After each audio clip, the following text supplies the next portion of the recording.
Regardez-moi là. Est-ce que vous pouvez me serrer les mains? Est-ce que vous pouvez me serrer les mains? Sur ces images, un entraînement a priori classique. Mais l'exercice se complique quand les pompiers découvrent que la victime est sourde. Cette vidéo sert de support de formation. Leur surprise, leur réaction, tout est analysé en détail.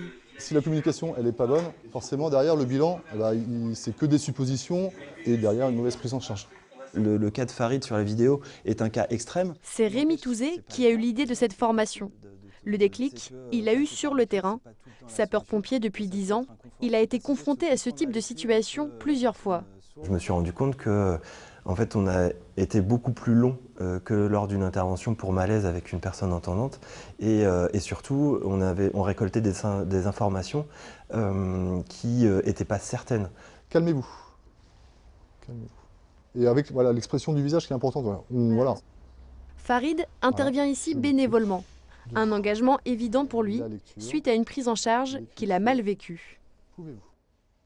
J'avais pas d'informations du tout, j'avais pas les conclusions de ce qu'ils pouvaient penser, ce que j'avais, de quoi j'étais victime, je ne savais pas du tout. Et en fait, on m'a accompagnée au centre hospitalier et du coup, je ne savais pas non plus ce qu'on faisait. Et en fait, c'est pas juste de pas me dire ce qu'on fait. En fait, il y a un minimum d'informations qu'on doit me donner, car c'est mon corps quand même. On peut lui poser la question s'il a un traitement médical pour le cœur, pour la tension, pour la coagulation, diabète ou l'asthme. Rassurer la victime, comprendre ce qui s'est passé, évaluer sa douleur, ses besoins. Pour tous ces échanges, les pompiers pourront désormais s'appuyer sur des pictogrammes spécifiques. Un outil de communication plus efficace que l'écrit ou la lecture sur les lèvres, conçu en collaboration avec les associations de sourds. La langue des signes, en fait, c'est la première langue. Notre première langue est la langue française, voilà, c'est la deuxième langue, en fait. Et souvent, il y a des malentendus, des mauvaises compréhensions face à une phrase écrite et ça peut accentuer le stress vécu d'une situation. Et donc, c'est préférable de passer par la langue des signes. Moi, si je suis stressé en tant que sauveteur, vous le savez, hein, mon stress, je vais le donner aussi à la victime. Cette initiation a déjà servi à Nicolas Aubois lors d'une intervention sur un accident de la route il y a quelques mois.